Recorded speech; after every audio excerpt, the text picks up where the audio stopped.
Guys, what's up? What's up? Welcome to another edition of the Late Afternoon Show. I am your host, Tim Olari, and we're just going to let that music ride a little bit while we have folks join us for the Late Afternoon Show. Let's go. As I was walking by, saw that your drink was dry. Seized a good opportunity.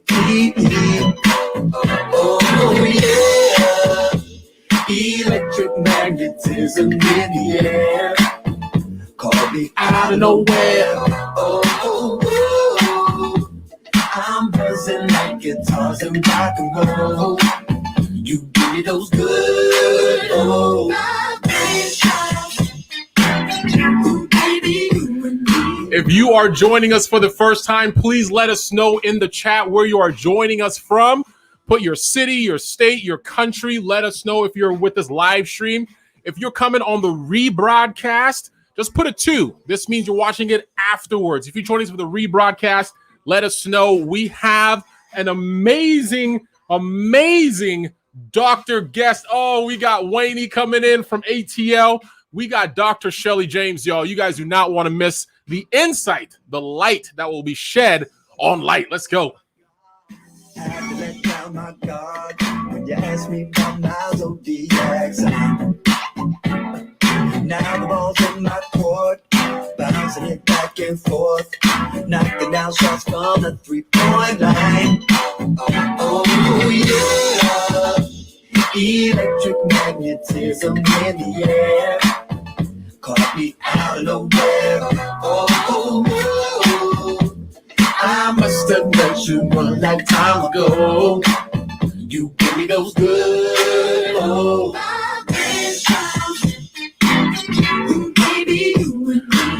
I love this song, but he talks about good vibrations. All we want is good vibes, positive energy as we come into this week. So if you part of the good vibes today, let us know. Vibe with us. We got about 30 seconds. Let's go. Vibrations. Vibrations.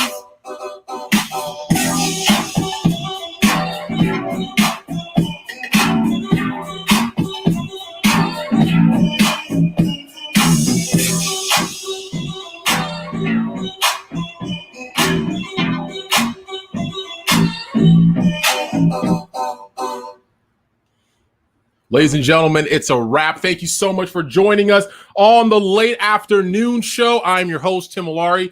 And as per usual, we have some heavy hitters coming to join us today. Today's guest is very, very special. I value family a lot.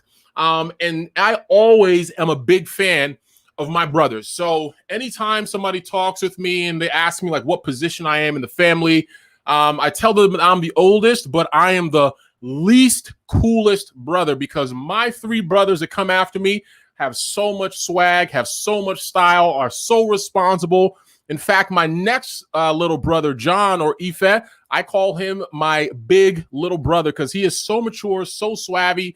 And I'm always playing them up, always hyping them up. I'm their biggest fan. So my guest today, I had talked with her brother a few months ago. He had reached out to me and he has an amazing podcast of how to get folks that are unnoticed into the limelight, give them different tips and tricks and practices. And it was early in the morning for me talking to him on UK time, but there was so much energy. It was like my coffee right there. We should coin a show, the Jim and Tim Show, because we had so much fun.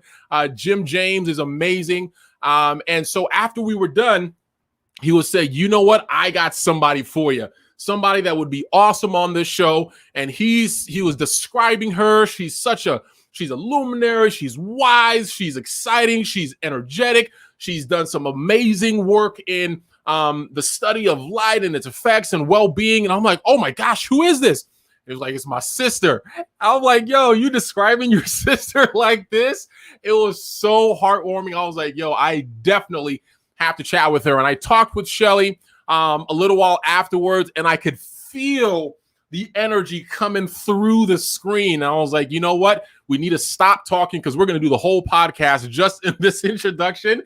And we invited her. We scheduled her back. So today we have, and I'm going to get my applause track ready here because we have a heavy hitter, and I am super excited to learn about her journey and some of the things that she's working on. So let's see if this applause works.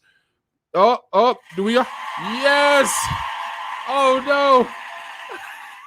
And just as we were about to bring her on, we lost her off the feed. So she is about to join us again. Once she gets back on, then we will have her on the show. But guys, I am super excited. We're doing the late afternoon show in the afternoon this time. Next week, we'll be back to our regular scheduled time because it is 12 o'clock here is 8 p.m. in the UK. 5 p.m. would be like 1 a.m. over there. So we have to shift the time up a little bit. But if you're new to Mr. Meaningful Work, go and check us out on MrMeaningfulWork.com.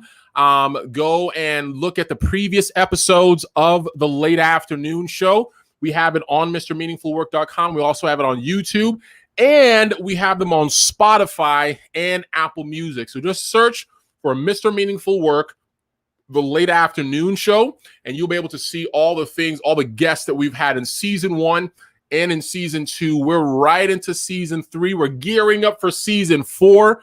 And we have a lot of cool and exciting things that we're working on as the Meaningful Work platform matures and grows and grows. And all right, she's back. So ladies and gentlemen, let us give it up for Dr. Shelley James.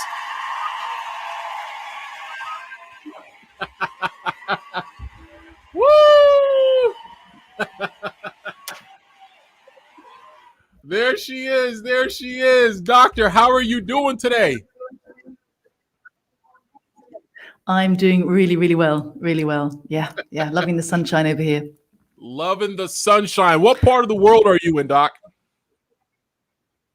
I am in Bridport, which is in the southwest of England. It's about 2 hours away from London to the south, sort of down on the south lower left-hand corner, right on the beach. Right. That's what I was getting to. Like, you have like the perfect spot right on the beach. And so do you oftentimes take calls? A lot of folks are doing virtual backgrounds these days, and they have like a beach background. They have the waves blowing. Do you ever do that and actually have the real beach background and get folks jealous? Now that's a good idea. No, that I haven't done that yet, but that's a really great idea. Yeah, honestly, where I go swimming every morning would be worthy of any Zoom background. Anybody be envious for sure. Oh my goodness, you are living the dream. Well, Doctor, we appreciate you joining us today. Again, your brother talked you up so much, and you and I had a conversation shortly after that, and just totally impressed. I mean, you brought the brain out, and you were talking a little bit about the effects and the things that were going on. And I was just so excited to talk to you a little bit about that because there it is. Because, personally in my work that I do during the day, so I work with Adventist Health. We're a health system out here in California, Washington, Hawaii, Oregon.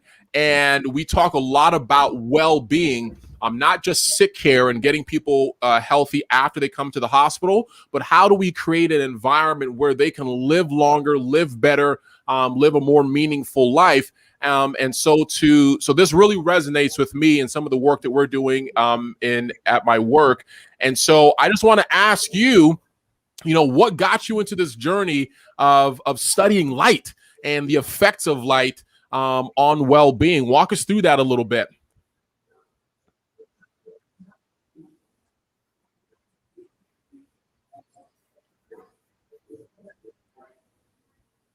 So what got me into that? Actually, I was born in Jamaica and we lived in Nigeria, lived all over the world growing up. And I was really aware of going through different lighting environments. And I worked in branding, working with color and light and pattern to help people to choose between different. I worked in San Francisco for Visa, worked all over the world on brands and sort of product positioning and marketing. And I had a really bad head injury and a couple of bad injuries actually on my bicycle, and this thing got shaken around so badly in my skull that it kind of swelled up a bit, and it led to a whole bunch of connections really struggling to. It's like tipping water into your computer, really.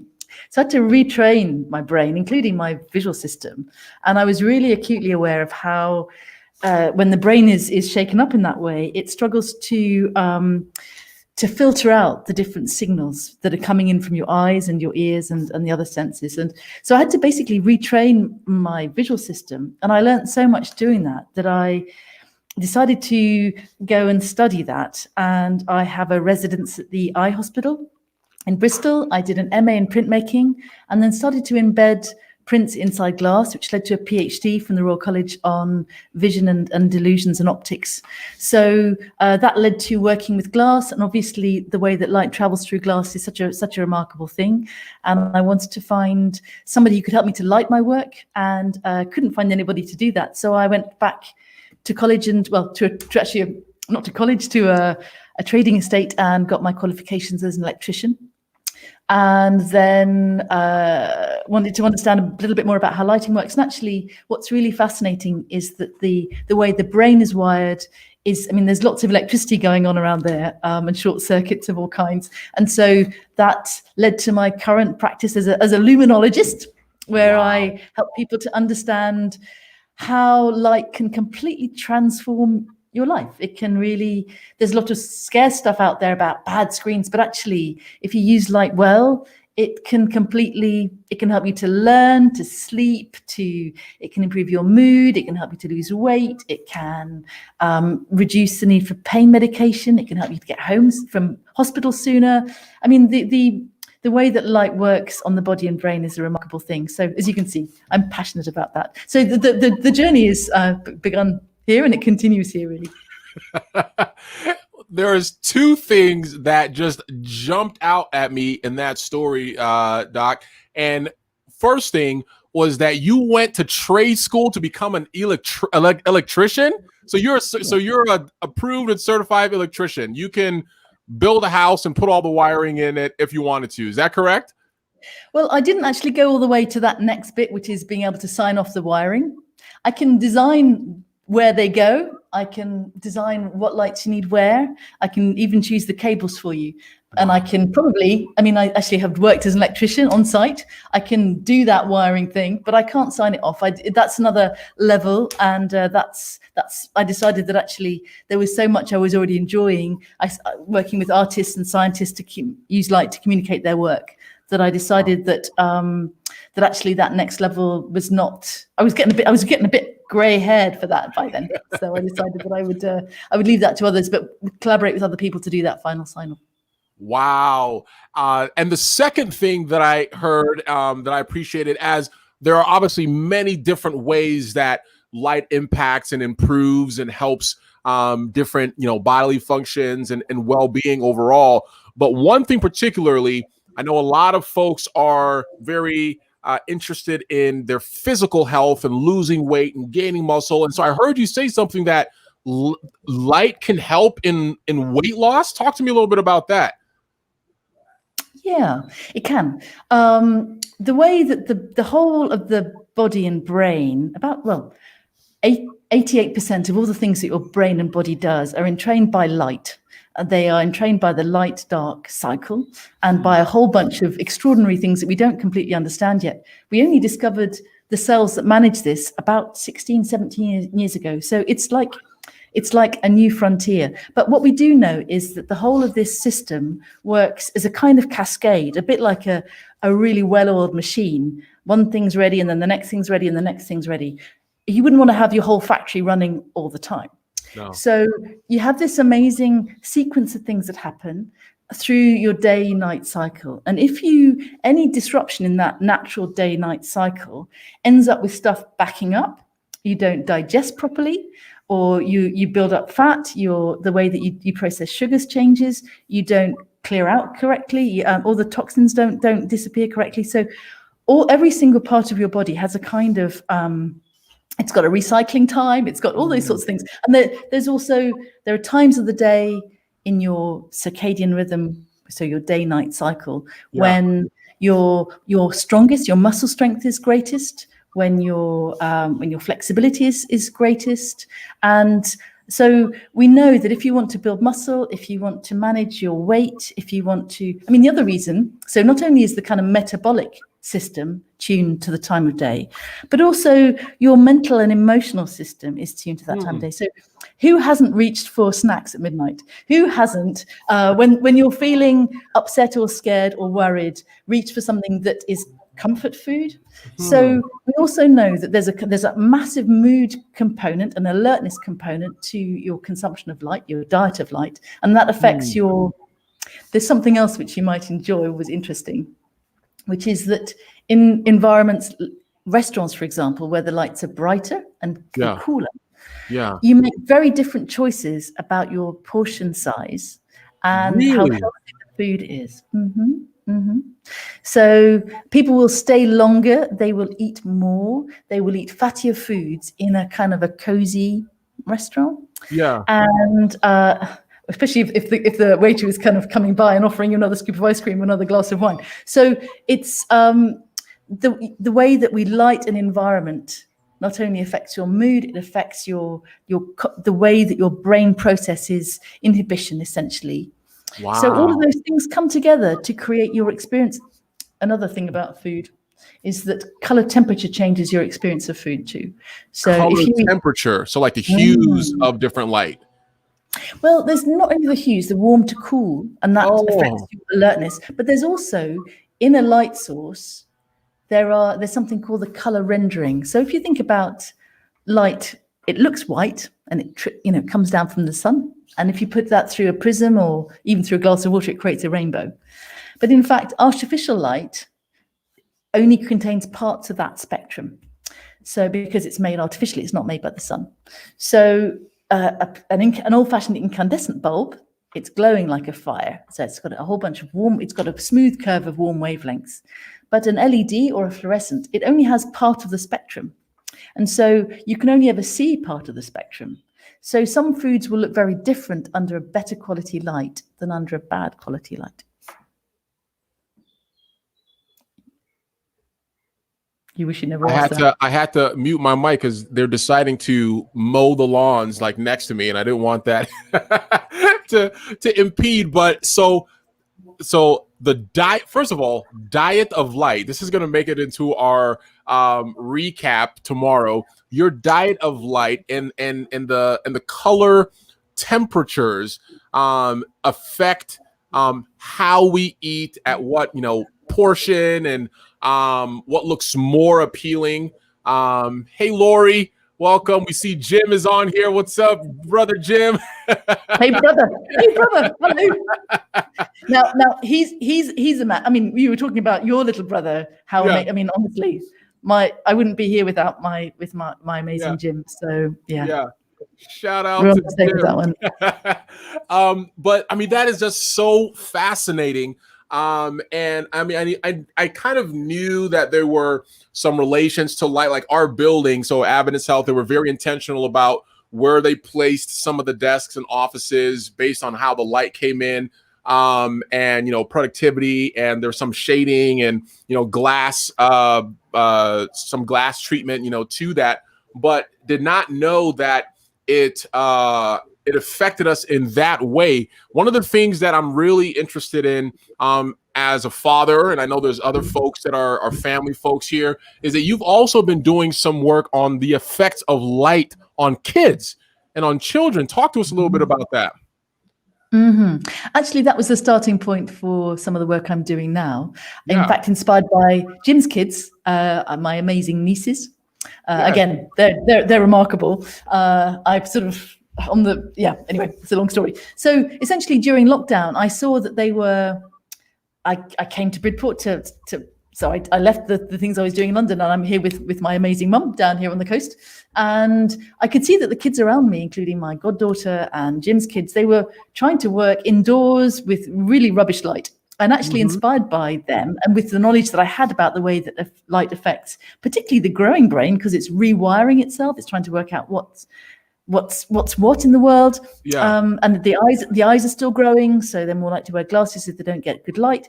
So that led to a project called Luna, where again, inspired by Jim's kids, I created a YouTube video series, little short clips with tips, and we've just passed 1.8 million views. It's been translated into we're getting the most.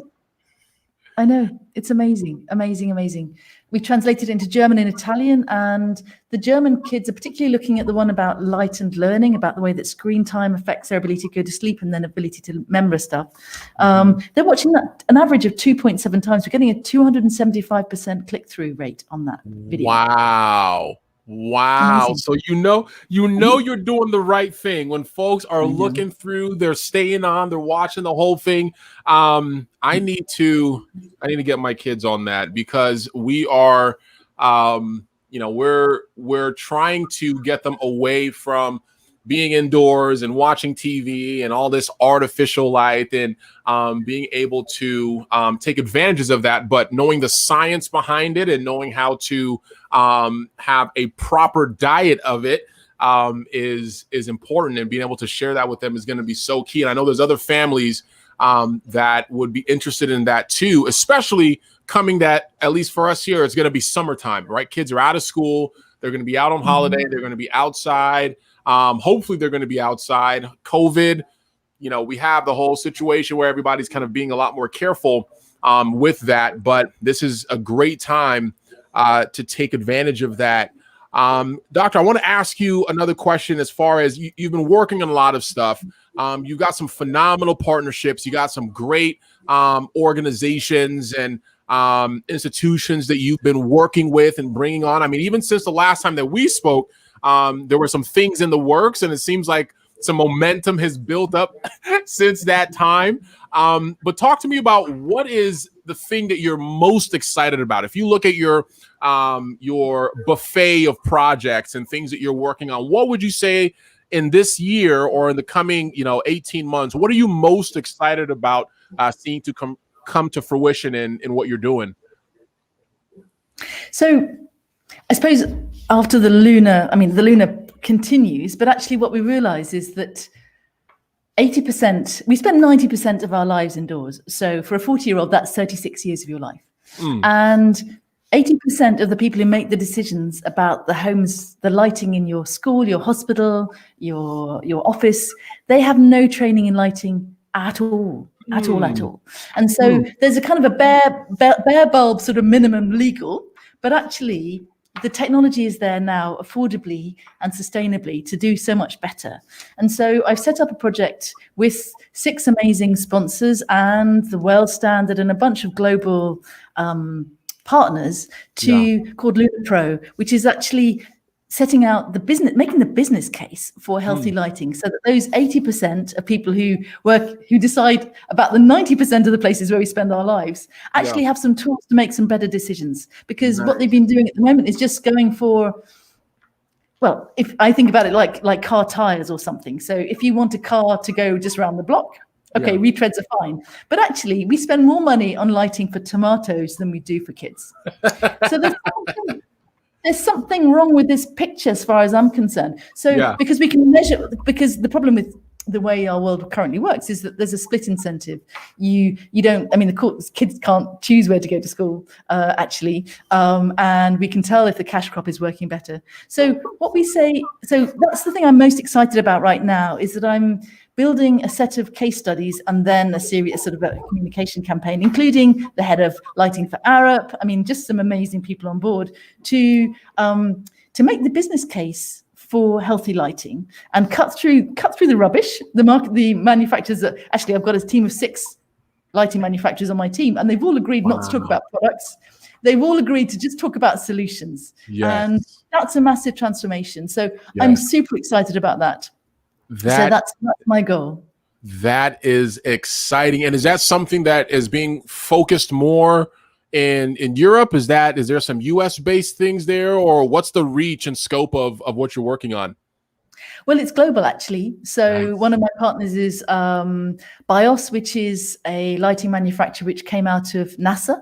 Okay. And one of the case studies that I've asked each of my sponsors to come up with one or two examples of where they were able to sell in more expensive, healthier lighting to a business or an organization, and where the business organization was able to see the business return for that. Yeah. And one of the case studies is a children's hospital in Cincinnati, where they're really passionate about the way that neonates, sort of premature children, are responding to light, because their visual system is growing, their bodies are growing, their metabolism is shaping up.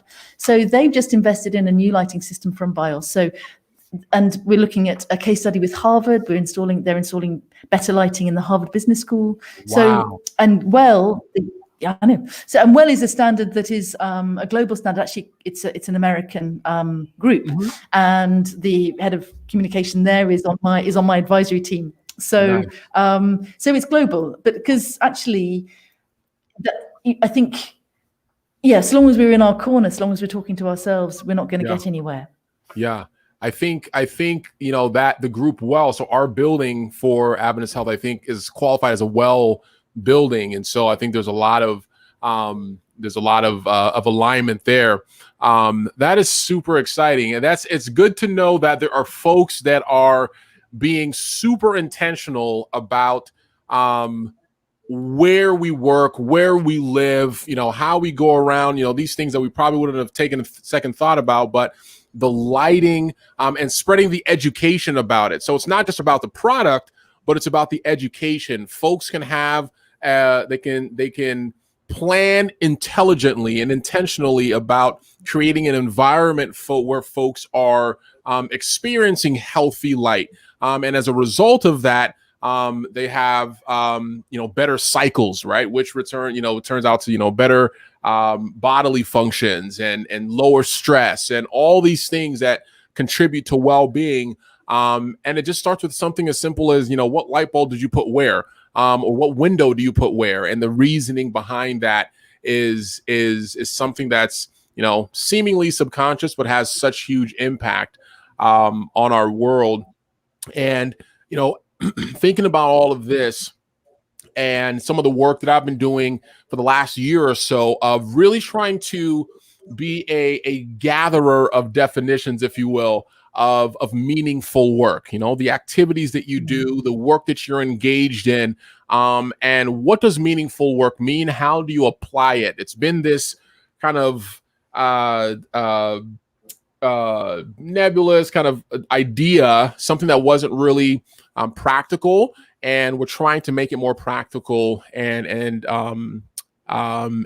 practical. So could you define for us meaningful work? What does that mean to you, and how do you apply it to the work that you're doing? Okay.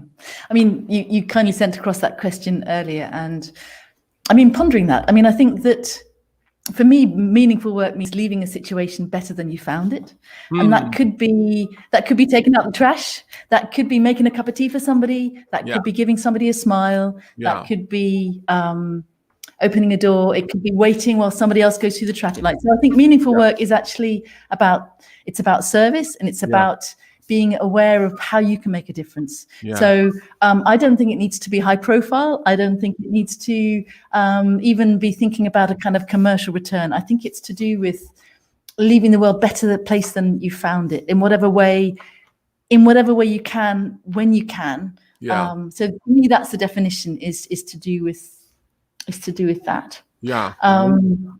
In terms of what I'm doing now, obviously it's a huge buzz when I developed this work in partnership with a team of kids in Bristol, and they got back to me later saying, I've been taking my dad outside now, and I can see why I'm opening the curtains. And some people, they're so stupid, they leave their screens on in their bedrooms. You go, And it's actually, it's like amazing. If one kid doesn't have to wear glasses, if one kid wakes up with a smile one day, I'm good.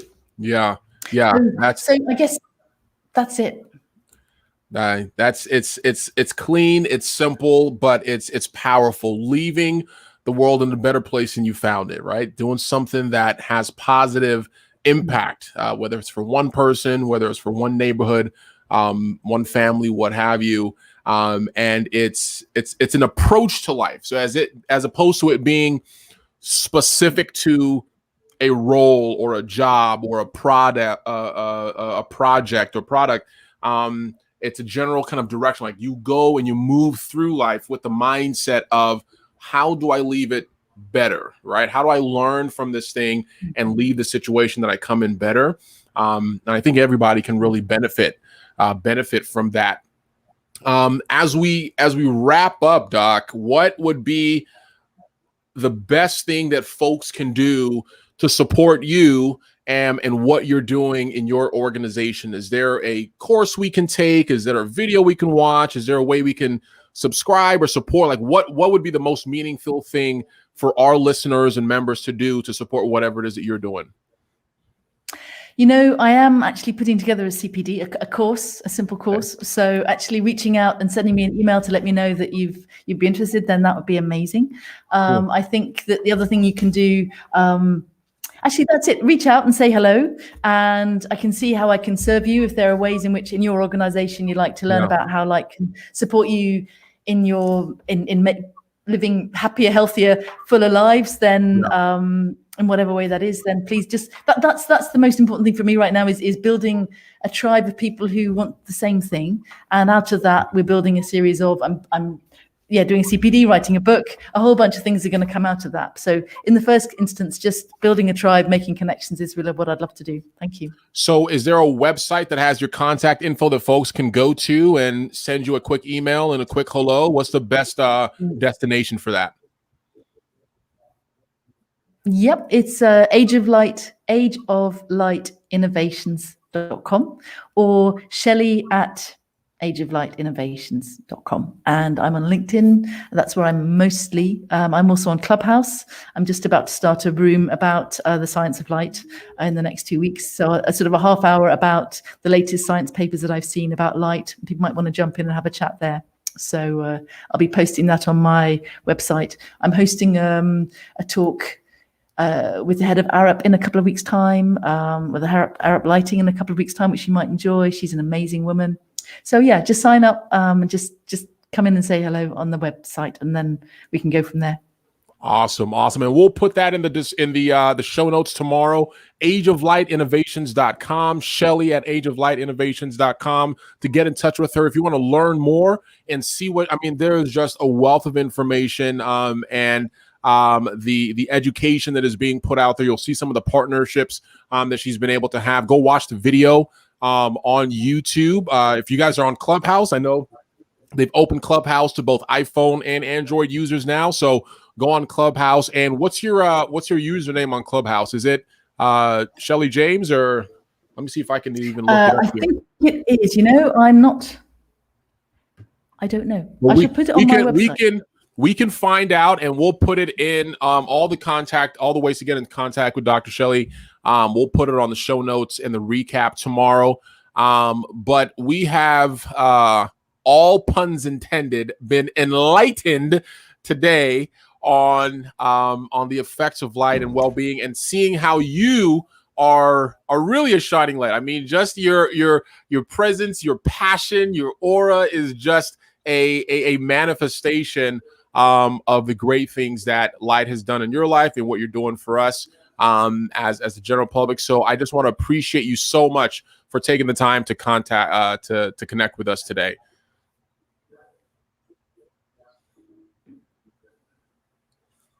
All right. So guys, we will be live again next week with our next guest on the late afternoon show. You do not want to miss it because it is going to be lit. So we'll see you guys next time on the late afternoon show.